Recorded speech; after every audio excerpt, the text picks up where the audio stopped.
Assalamualaikum warahmatullahi wabarakatuh. Halo Anda semua, gimana kabarnya?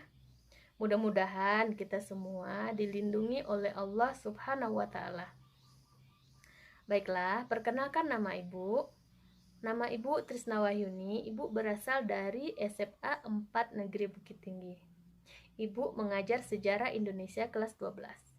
Pada hari ini kita belajar dengan materi Indonesia pada awal kemerdekaan sampai demokrasi liberal, yang mana KD-nya menganalisis kehidupan politik ekonomi bangsa Indonesia pada awal kemerdekaan sampai demokrasi liberal.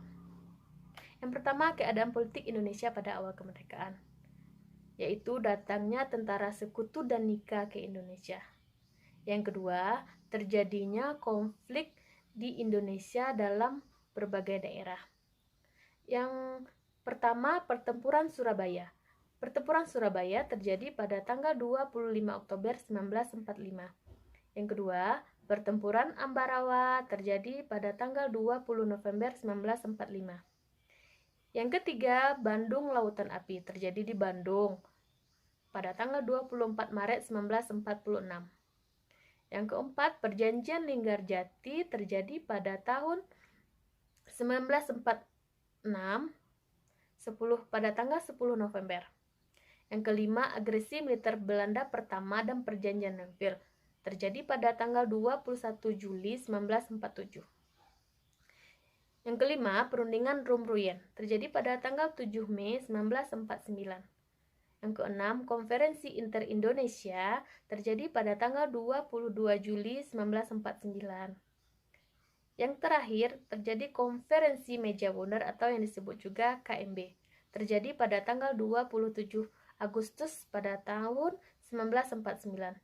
Itulah konflik-konflik di berbagai daerah Indonesia pada awal kemerdekaan. Selanjutnya, ekonomi pada awal kemerdekaan. Terjadi inflasi yang sangat tinggi karena beredarnya mata uang Jepang secara tidak terkendali. Yang kedua, kekosongan kas negara. Yang ketiga, pajak dan bea cukai berkurang di Indonesia.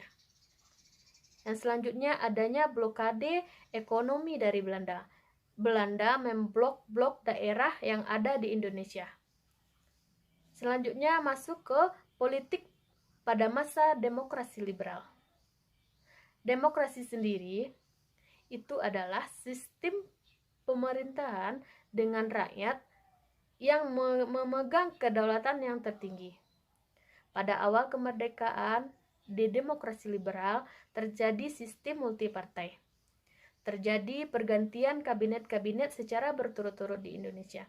Yang pertama, Kabinet Nasir terjadi pada tanggal 4 September 1950 sampai 21 Maret 1951.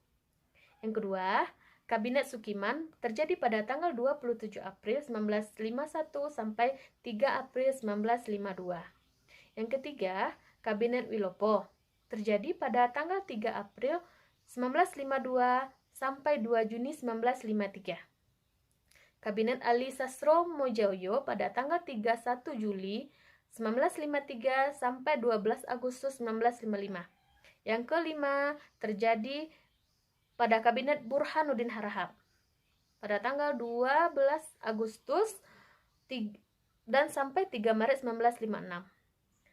Yang keenam, Kabinet Ali Sastro Mijoyo pada tanggal 20 Maret 1956 sampai 14 Maret 1957. Yang terakhir, Kabinet Juanda terjadi pada tanggal 9 April sampai 5 Juli 1959. Itulah keadaan politik Indonesia pada demokrasi liberal. Adanya sistem multipartai dan terjadi pergantian kabinet secara berturut-turut. Untuk materi hari ini kita cukupkan sampai di sini. Sampai jumpa pada materi selanjutnya. Assalamualaikum warahmatullahi wabarakatuh.